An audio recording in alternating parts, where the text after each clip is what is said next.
Shalom, senang sekali dapat berjumpa kembali di dalam program Bible Study Online CK7.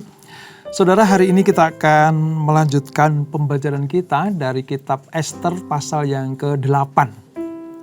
Saudara ingat, Ester pasal yang ke-7, Haman sudah dihukum. Tiang sula yang didirikan oleh Haman dimaksudkan untuk menyulakan Mordekai, berbalik. Justru Hamanlah yang disulakan. Ester dan Mordekai, bangsa Yahudi, mendapatkan anugerah Allah lewat Raja Ahasveros. Mereka makin ditinggikan, makin diberikan anugerah. Nah, saudara, pada pasal yang ke-8 ini, Raja harus mengeluarkan dekret yang baru. Untuk apa? Untuk keamanan, kesejahteraan bagi bangsa Yahudi. Dalam hal ini, Ester, Mordekai, dan orang-orang Ibrani yang ada di Puri Susan. Nah, kisahnya seperti apa? Sebelum kita membaca, kita merenungkan, kita datang kepada Tuhan. Kita minta Tuhan mengurapi kita, saudara. Haleluya, Yesus. Haleluya.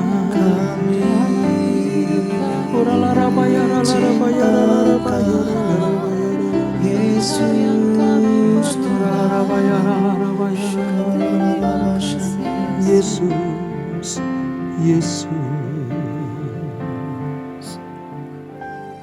Bapakku yang baik, Kau sangat ku cinta, lebih dari segalanya di dalam hidupku. Bapakku yang baik, Engkau yang ku perlu, lebih dari segalanya, kasih-Mu bagiku tak pernah berakhir, kasih setia-Mu selalu nyata dalam hidupku, tak pernah berhenti berharap padamu, Yesusku, Kau segalanya. Amin. Kau segalanya bagi kami. Bapakku yang baik, Kau sangat ku cinta, lebih dari segalanya di dalam hidupku. Bapakku yang baik,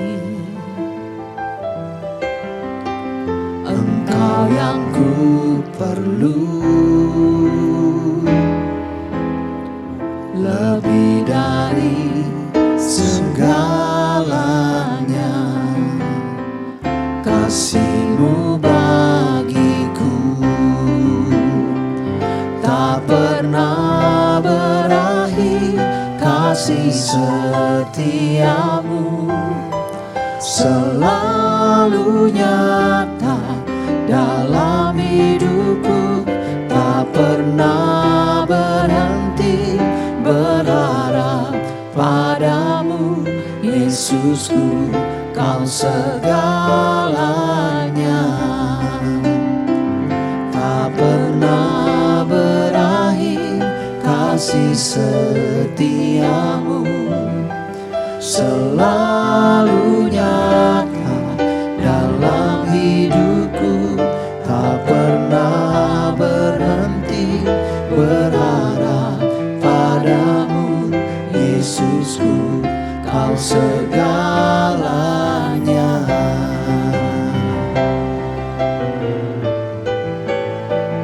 Tak pernah berakhir, kasih setiamu selalu nyata dalam hidupku, tak pernah berhenti berharap padamu.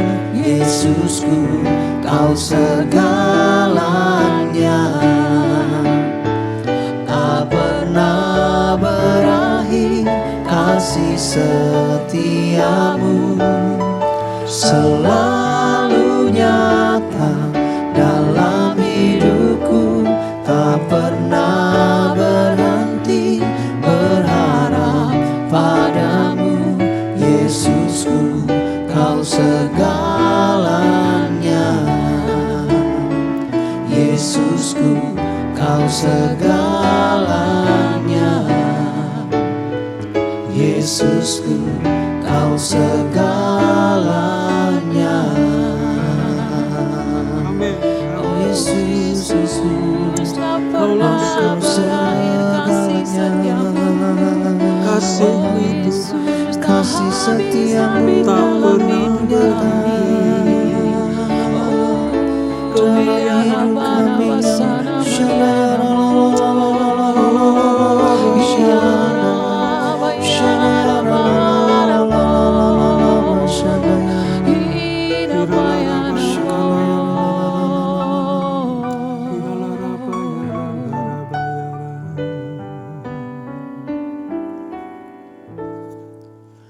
Musim akan selalu berganti, kasih Tuhan tetap abadi, tak akan berubah sampai selamanya. Ku tetap percaya, ku yakin Tuhan memberkati, ku yakin Tuhan melindungi. Burung di udara Tuhan pelihara karena kasih-Nya. Tuhan selalu menolongku, selalu menjagaku, sehelai di rambutku tak akan terjatuh tanpa seizin-Mu. Tuhan selalu menolongku, selalu menjagaku, Dia mengenyangkanku dan peliharaku seumur hidupku. Amin, Yesus. Musim akan selalu berganti, kasih Tuhan tetap abadi, tak akan berubah sampai selamanya. Ku tetap percaya, ku yakin Tuhan memberkati, ku yakin Tuhan melindungi. Burung di udara Tuhan pelihara karena kasih-Nya. Tuhan selalu menolongku, selalu menjagaku, sehelai di rambutku tak akan terjatuh tanpa seizin-Mu. Tuhan selalu menolongku,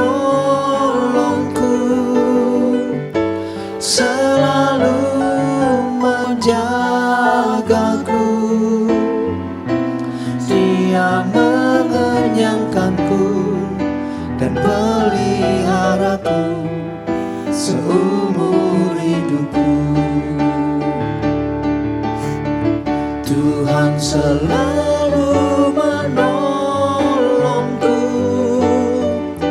selalu menjagaku. Sehelai di rambutku tak akan terjatuh tanpa seizin-Mu. Tuhan selalu menolongku, selalu menjagaku. Dia mengenyangkanku dan peliharaku seumur hidupku. Dia mengenyangkanku dan peliharaku seumur hidupku. Dia mengenyangkanku dan peliharaku seumur hidupku. Amin. Amin. Kami punya Tuhan yang luar biasa, yang memelihara sedemikian rupa, membawa kami kepada kemuliaan demi kemuliaan. Kami tidak pernah kekurangan, sebab Tuhan yang memelihara kami. Terima kasih Bapa.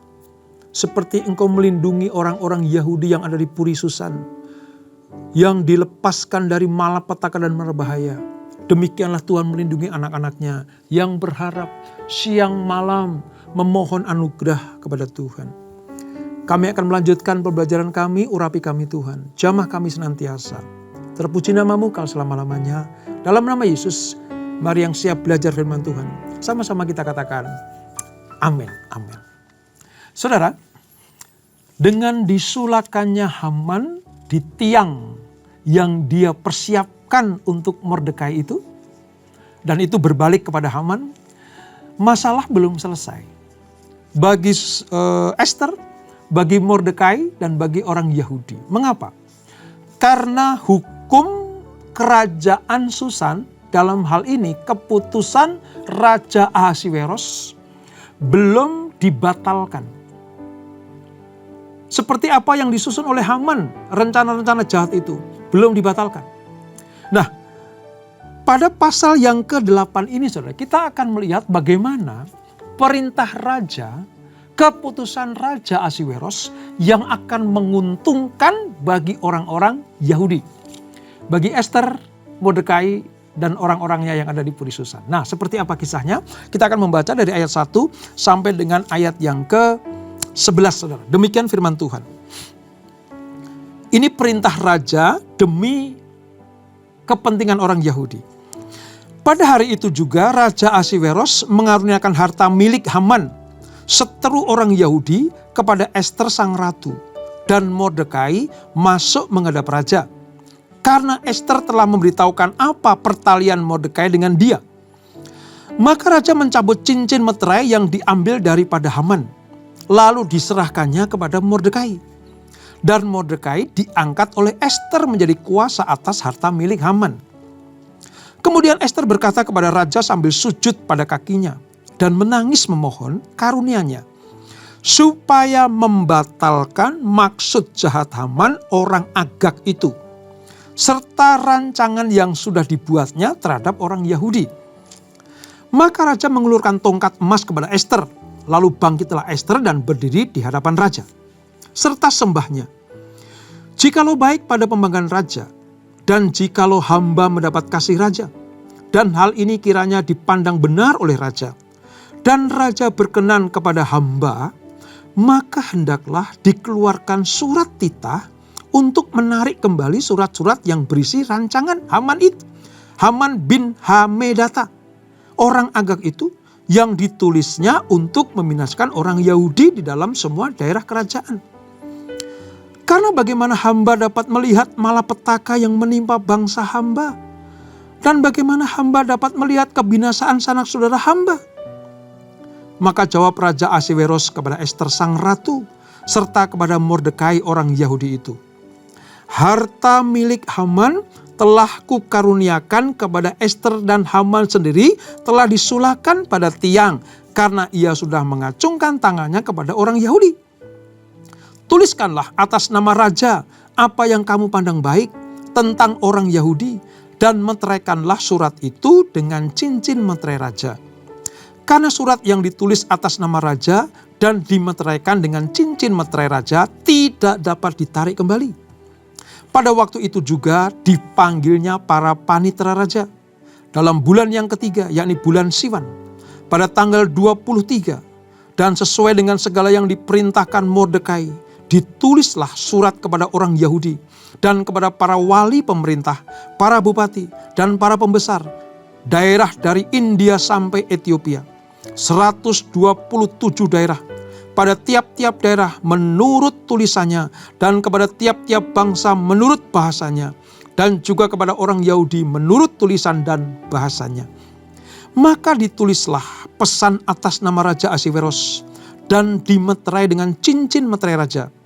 Lalu dengan perantaraan pesuruh-pesuruh cepat yang berkuda, yang mengendarai kuda kerajaan yang tangkas, yang diternakkan di pekudaan, dikirimkanlah surat-surat yang isinya: Raja mengizinkan orang Yahudi di tiap-tiap kota untuk berkumpul dan mempertahankan nyawanya, serta memunahkan, membunuh, atau membinasakan segala tentara, bahkan anak-anak dan perempuan-perempuan dari bangsa dan daerah yang hendak menyerang mereka, dan untuk merampas harta miliknya.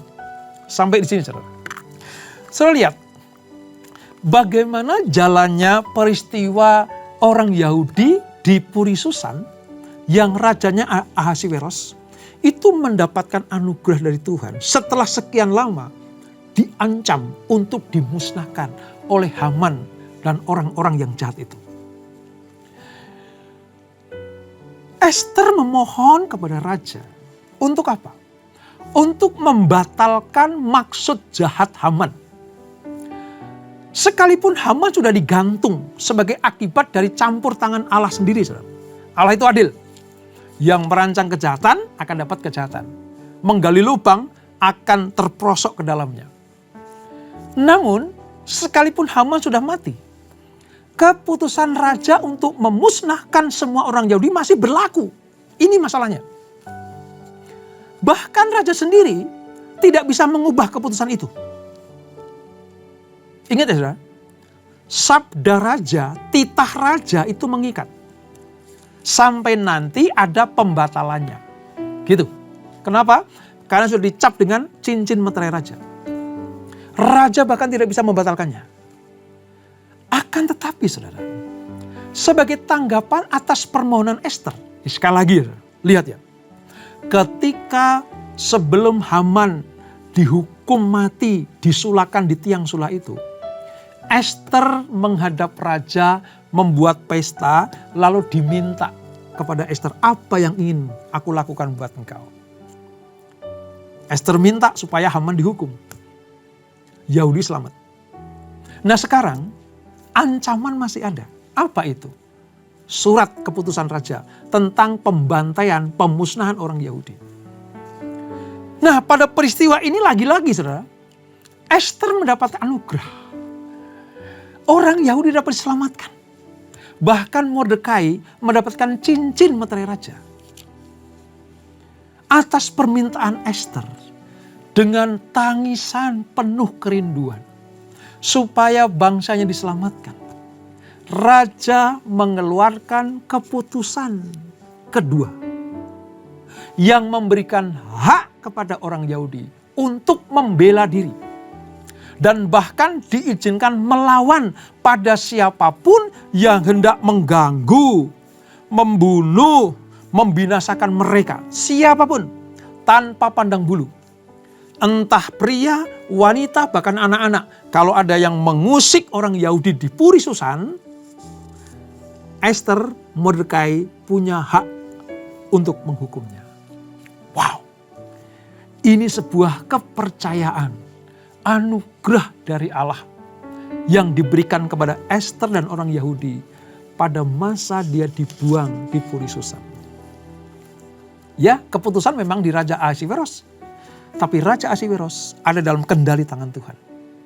Sekali lagi saya ingatkan, selalu saya ingatkan.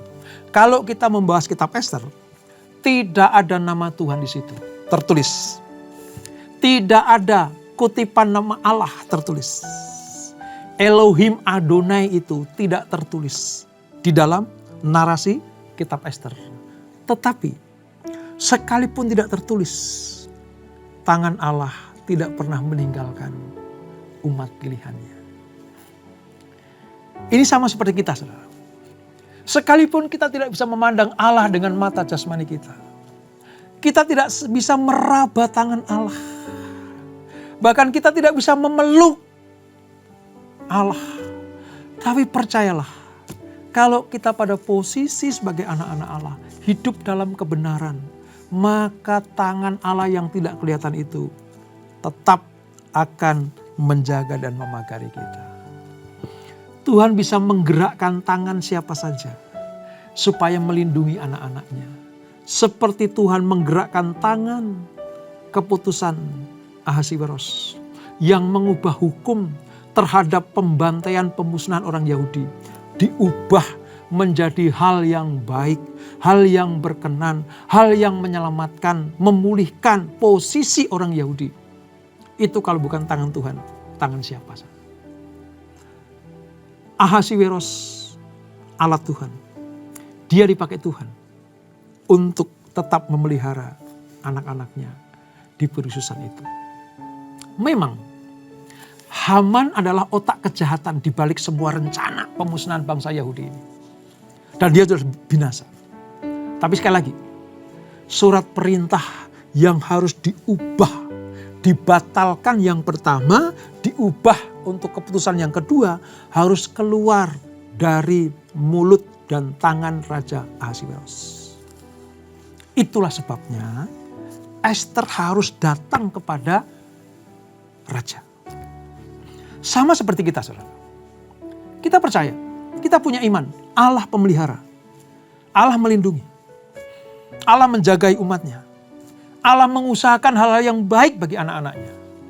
Allah bisa memakai tangan siapa saja untuk memberkati anak-anaknya. Tetapi ada peran bagi kita untuk melakukan apa yang kita imani. Melakukan apa yang kita percayai dari kasih Allah itu. Seperti Ester harus berani mati untuk ngomong sejujurnya kepada Ahasiweros tentang hukuman Haman dan tentang mengubah surat ini. Ini gak main-main, saudara. Sepintas kalau kita baca, ya sudahlah, Ester cuma minta, menangis gitu ya. Tetapi apa yang dilakukan Ester dan Mordekai ini, itu taruhannya nyawa, saudara. Taruhannya nyawa. Kalau toh nanti raja tidak berkenan, selesai. Selesai. Sekali lagi, ini taruhannya berat sekali. Tapi toh dengan demikian, Ester dan Mordekai tetap melakukannya. Jadi dalam hal ini ada pihak Tuhan yang melakukan penjagaan, perlindungan, penyertaan, pagar keselamatan. Tapi ada bagian kita untuk kita lakukan apa-apa yang harus menjadi tugas dan kewajiban kita. Ingat ya, iman tanpa perbuatan, nol. Iman tanpa tindakan gak akan menghasilkan apapun juga. Ester sudah melakukan bagiannya. Mordekai sudah melakukan bagiannya. Orang Yahudi sudah berpuasa, memohon, meminta kepada Tuhan. Dan bagian Tuhan adalah menggenapi setiap rencana dan rancangannya. Ini pelajaran yang penting buat kita semuanya. Oke, saudara, mari kita lihat dulu. Sifat hukum yang sudah diutarakan, diputuskan oleh Ahasiweros. Ini sebenarnya bukan untuk membalas dendam kepada orang-orang di Puri Susan. Ester dan Mordekai minta hukum diubah bukan untuk membalas dendam. Karena ancaman-ancaman sudah membuat mereka menderita. Tetapi di ayat 11 tadi, ini untuk membela diri, saudara. Mordekai, orang di balik penulisan hukum ini, saudara. Ini yang menulis hukum ini Mordekai, saudara. Menunjukkan diri sebagai orang yang beriman. Sekalipun ia sudah berjasa ketika dia menyelamatkan raja, tentang orang-orang yang makar, ya, pernah kita pelajari itu. Ya. Tetapi Mordekai sekalipun sudah mendapatkan kedudukan, ya, dari Haman sudah mati, digantikan kedudukannya oleh Mordekai, bahkan cincin raja disematkan kepada jari Mordekai, dia tidak sedang unjuk gigi atau balas dendam. Bagi Mordekai, penghukuman dan pembalasan adalah hak Tuhan. Itu Roma 12 ayat 19. Paulus mengutip itu. Dalam hal ini Mordekai punya kuasa. Mordekai punya cincin meterai raja. Dia bikin hukum apa saja, raja akan menyetujuinya. Ingat Haman, dia bikin keputusan apapun, raja menyetujuinya. Sekarang Mordekai. Tetapi mari kita lihat motivasinya, saudara. Berbeda antara Haman dan Mordekai. Dua-duanya mendapatkan kedudukan yang tinggi. Dua-duanya mendapatkan cincin meterai raja. Bagi Haman, kedudukan cincin meterai raja itu kesempatan untuk memuaskan keinginan pribadinya. Tapi berbeda dengan Mordekai. Mendapatkan kedudukan yang sama seperti Haman. Dapat cincin meterai raja. Dia lakukan untuk apa? Kepentingan bangsanya. Kita belajar dalam hal ini. Dari awal, Esther dan Mordekai itu, yang ada di pikirannya, di hatinya, di jiwanya, cuma satu. Supaya apa? Nama Tuhan dipermuliakan bagi kerajaan Puri Susan, bagi umat yang digembalakan oleh Raja Ahasweros. Supaya nama Tuhan dipermuliakan. Dan yang kedua, tujuan Esther dan Mordekai cuma satu. Supaya bangsanya diselamatkan dari niat jahat orang Agag atau orang Amalek, yaitu Haman itu. Ini pelajaran buat kita, saudara. Kalau kita dibela Tuhan, disertai Tuhan, bahkan kedudukan kita diangkat oleh Tuhan. Ayo, jangan berubah motivasi. Tetap rendah hati, jangan sombong, jangan aji mumpung, atau unjuk gigi dengan cara apa? Memupuk kekayaan, mencari kehormatan kepada manusia, ya, mencari kedudukan, ya. Jangan, saudara. Tetap fokus kepada kehendak Allah. Seperti yang dilakukan oleh Esther dan Mordekai. Ini dua orang luar biasa, saudara. Kalau kita ingat ya, Esther itu kan orang biasa saja sebenarnya. Orang biasa saja. Tapi ketika Tuhan memakai dia, dari yang biasa saja, saudara, menjadi luar biasa. Mampu mengganti kedudukan Ratu Wasti yang ada di Puri Susan. Tapi Esther tidak menganggap itu sebagai sebuah kenikmatan bagi dirinya sendiri. Bisa saja Esther lupa diri. Bisa saja Esther udah gak mau tahu lagi dengan bangsanya. Aku sudah enak jadi orang yang terpandang, terkenal di Puri Susan. Aku jadi istri dari Raja Ahasweros. Harta melimpah. Mau bikin pesta sepanjang hari bisa. Mau memupuk harta mampu. Tapi bukan Esther seperti itu yang dilakukan. Esther tidak melakukan hal yang seperti itu. Fokusnya, motivasinya, kerinduannya tetap seperti semula. Apa itu? Perkenanan Tuhan turun atas bangsanya. Pun demikian dengan Mordekai. Dari orang yang biasa saja, terancam keselamatannya oleh Haman. Sekarang didudukkan nomor 2-nya dari Ahasweros. Dia tidak punya motivasi selain mempermuliakan nama Tuhan. Mari saudara, belajar dari dua orang ini, Esther dan Mordekai. Supaya apa? Supaya Tuhan tetap memakai kita untuk kegenapan rencana dan janji-janji Allah buat kita pribadi, buat keluarga kita, buat pelayanan kita, buat bangsa kita, dan buat gerejanya, supaya nama Tuhan dipermuliakan. Kita harus ingat bahwa tindakan yang kita lakukan itu mengandung konsekuensi yang besar. Kalau salah menempatkan diri, mengambil keputusan, atau salah memilih motivasi, kita akan terpuruk dan akan dimurkai Tuhan. Tapi sebaliknya, kalau kita tetap setia dalam panggilan Tuhan, tetap setia di dalam jalan-jalannya Tuhan, seberat apapun masalah, semenakutkan apapun problem hidup kita, toh Esther dan Mordekai sanggup melewatinya. Selembah kelam yang menakutkan sekalipun mengancam kita. Iblis selalu menggocoh kita, menakut-nakuti, menawarkan kenikmatan dunia. Ya, suruh hormat kepada iblis seperti Mordekai dan orang-orang Yahudi suruh hormat kepada Haman. Tapi mereka menolak. Toh mereka diselamatkan Tuhan. Karena Allah yang pegang kendali. Dalam hal ini, saya melihat grand design Allah terhadap orang Yahudi. Esther, Mordekai diberi Susan. Allah yang menjadi sutradara kehidupan mereka. Kalau Allah sanggup menata, memimpin, menuntun mereka, Allah yang sama yang kita sembah di dalam Yesus Kristus sanggup memimpin kita juga. Allah mampu, Allah mengerti apa yang kita butuhkan. Tangisan-tangisan anaknya, air mata orang-orang yang berharap kepada Tuhan tidak akan pernah sia-sia. Air mata Esther di depan Raja Ahasveros itu menunjukkan apa? Kesungguh-sungguhan cintanya Esther kepada bangsanya. Hati yang murni dari Mordekai untuk menjagai Raja Ahasveros terhadap niat jahat orang-orang yang hendak menggulingkan itu. Itu adalah keluar dari hati yang paling dalam, murni, pure. Tuhan sedang mencari orang-orang seperti itu.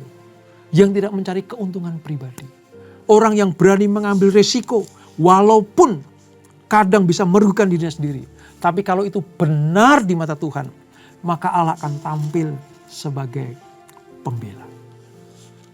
Pelajaran dari Esther pasal yang ke-8 ini. Mari tetap hidup dalam kebenaran. Jangan pernah keluar dari rencana Tuhan. Layani Tuhan, layani gereja di mana kita beribadah. Layani bangsamu, layani orang-orang sekelilingmu.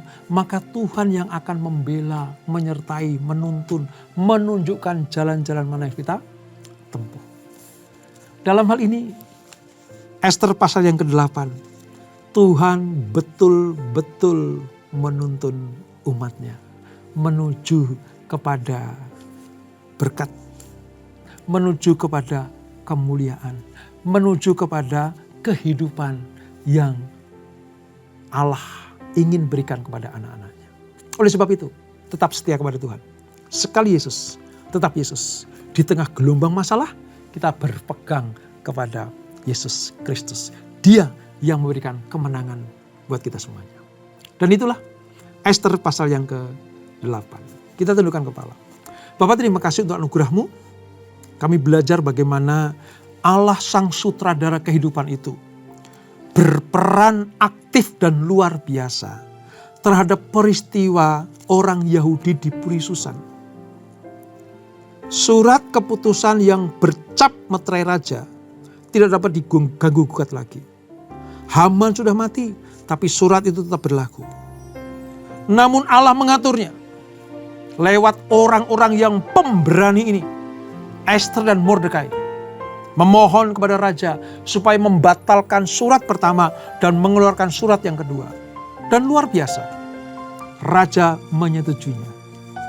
Mengapa Ahasveros menyetujuinya? Karena Tuhan yang menggerakkannya. Itulah sebabnya kami mengucap syukur punya Tuhan Allah yang seperti ini. Allah yang disembah oleh Esther, Allah yang disembah oleh Mordekai, adalah Allah yang sama yang kita sembah, yaitu Yesus Kristus yang menuntun, menyertai, memberikan jalan-jalan keluar buat kita semuanya. Itulah sebabnya kami hanya datang kepadamu. Kami percaya di tengah-tengah kesulitan, penderitaan, kesukaran hidup ini, kami tetap berpegang kepada Allah. Sekali Yesus, tetap Yesus, apapun yang terjadi. Dan kami percaya akan ada happy ending di akhir kehidupan kami. Seperti akhir kehidupan bangsa Israel di Puri Susan, selamanya ada dalam perlindungan Tuhan. Terima kasih Bapak, berkati kami semuanya. Sebelum kami berpisah, kami siapkan hati kami terima berkat yang daripadamu. Kekasih-kekasih Kristus, arahkan hatimu kepada Tuhan. Terimalah berkat, kasih anugerah dari Allah Bapa yang berlimpah-limpah di dalam anaknya yang tunggal Tuhan Yesus Kristus. Dan persekutuan yang manis dan Roh Kudus menyertai kita semuanya. Mulai saat ini sampai Maranatha. Yesus datang yang kedua kali menjemput kita semuanya.